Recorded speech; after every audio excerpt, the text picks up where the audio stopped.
Welcome to Radical Underdogs. This time we are spending a weekend doing the cosmetics on this race car. Now, cosmetics on a race car, always a little bit dodgy, but this time we are doing some fillering. This is the first time I have done fillering on a car, so please don't judge too harshly. And it is, yes, a bit of a waste of time, as I'll explain a bit later. But in any case, I'm taking off the wrap, which has lasted pretty much a whole year of racing, which actually is a pretty big test for a vinyl wrap. So the vinyl wrap has done really well last year, so I'm going again with a vinyl wrap this year. It is going to be a different colour. I'm going for a two-tone effect. Yes, that's right, it is going to be a bright blue, and I'm leaving the orange on. So I guess I'm not painting the whole car. I'm painting a little bit of it. But anyway, let's get into it. First of all, the first step is to get rid of some of this damage. This damage was caused various points over the season, mostly by cars running into me this time. It's been quite a good year. I'm back on 0 penalty points, which is good because obviously I haven't been running into other people's race cars in the last year. Anyway, a lot of this video is time-lapse, and so please do comment and say whether you like it or not. Trying a bit of a different format. Again, this is a bit of a longer video. If you don't like it, just do tell me, because it does change what I put out there on YouTube. If you are watching videos in order, then I haven't actually fixed a fairly serious mechanical problem I have with the car that I posted about a couple of weeks ago. That is a stuck lifter, so if you've been watching this in order, that was the previous video where I took off the cylinder head and put it back on again after having the head reconditioned.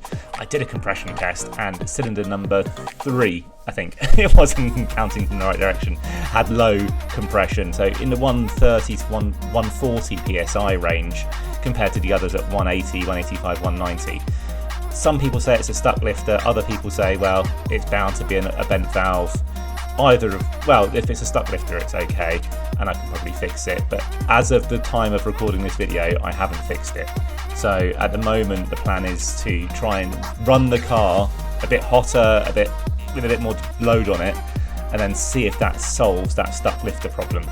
Anyway, back to this video and the cosmetics, because, you know, even if the car doesn't run, at least it will look good. Well, it does run. Even if the car isn't fast, at least it will look good. I am going to hand back to Pass Will, who's going to take you over the fillering process, which is the first time I've done this. To those of you that say, is it really worth it? The answer is probably not, because the moment this thing gets a tap on the track from another car, it's probably going to fall off and cause a bit of a mess. But I'm half of the way there. I've never really done fillering before, so this is clearly not a great outcome, but it was better than it was, I think.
Awful lot of sanding later, I have got to a position where it is better than it was before, but I think that's as much as you can say for it.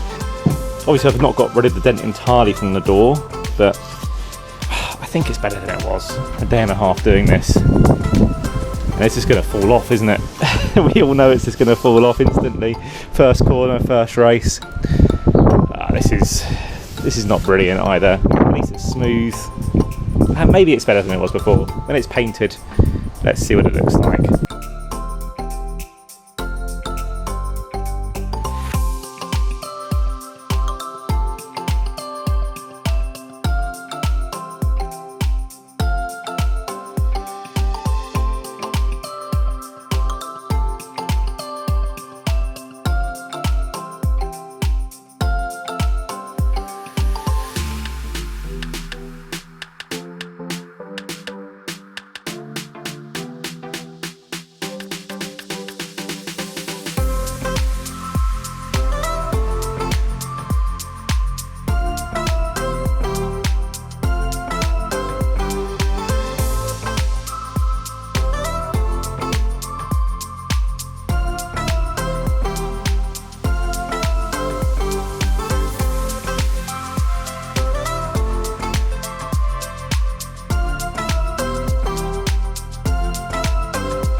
So I don't know if this comes up on camera very well, but the bit that I've spray painted with the rattle cans is different from the rest of the bonnet. Especially, you can kind of see the difference here. So the quality is not good.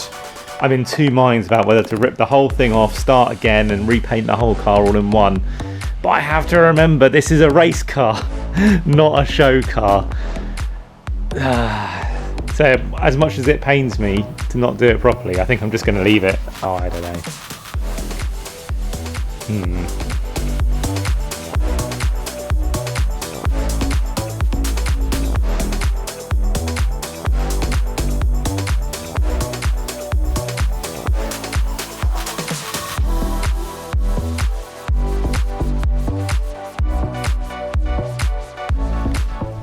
Today is paint day, or should I say dip day, and we are painting it first with this white base and then fluorescent blue. So that's going to get mixed into this. We're going to be doing a two-tone effect. Got the orange, which I'm just keeping on the middle, and then fluorescent blue around the sides. We're going to see how that goes.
Okay, it's pretty bad.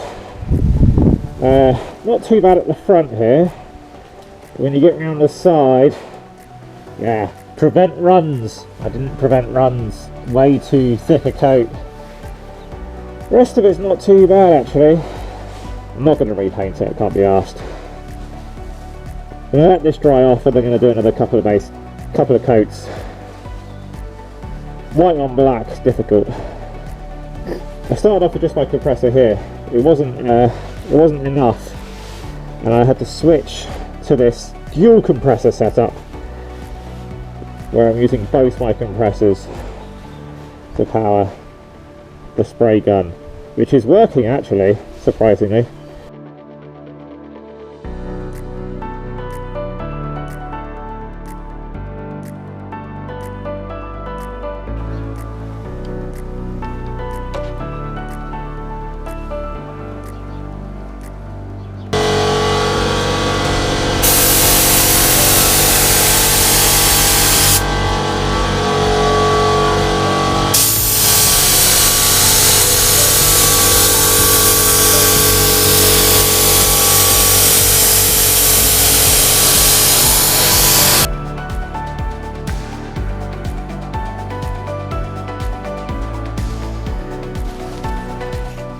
First dust coat on. It's going to look pretty good. I hope so.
Okay, it is looking okay.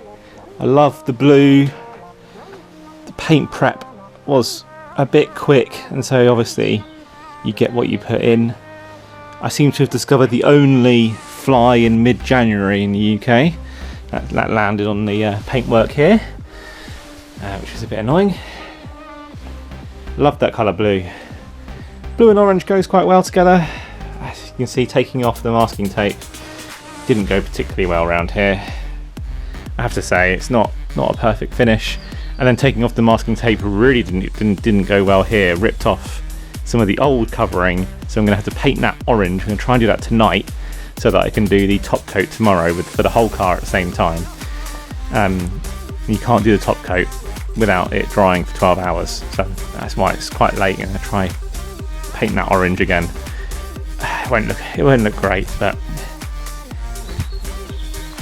it'll be okay. Yeah, so could be worse, could be a lot better.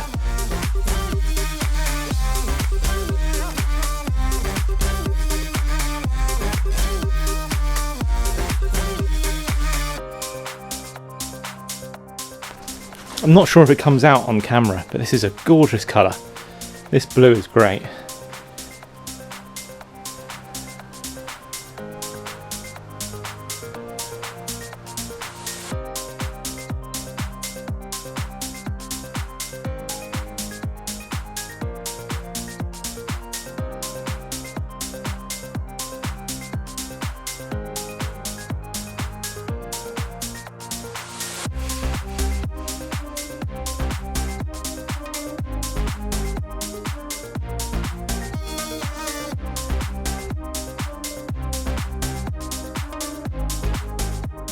The next day it's had overnight to dry. The colour's looking even better. It does look better and better.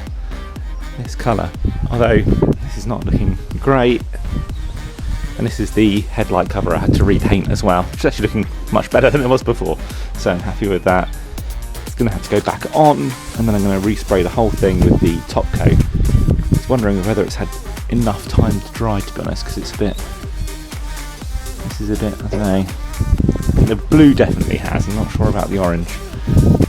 But anyway, we're going to get it all connected. There's a bit of dust that's come on, which I'll try and remove before I do the top coat.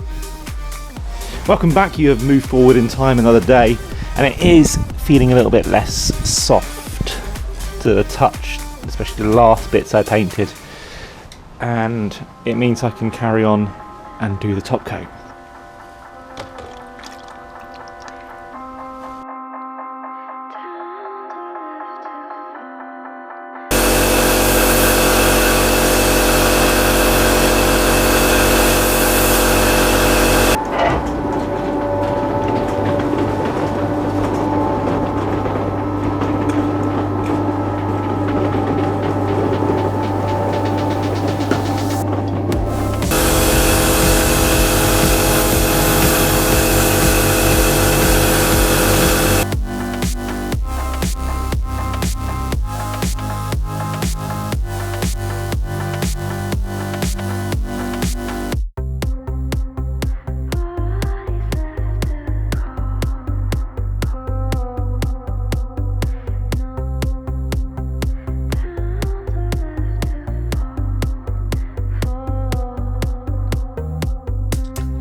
This probably won't come up on camera, and it's been drying for a bit of time now with the satin coat on top, but it is a really gorgeous blue. It is brilliant. I don't really care that it doesn't last very long, but it is great. I would definitely do this again. In fact, I might have to do it again because I think it does fade. We'll see what it looks like when it fades as well over the year. But yeah, this is a really nice blue.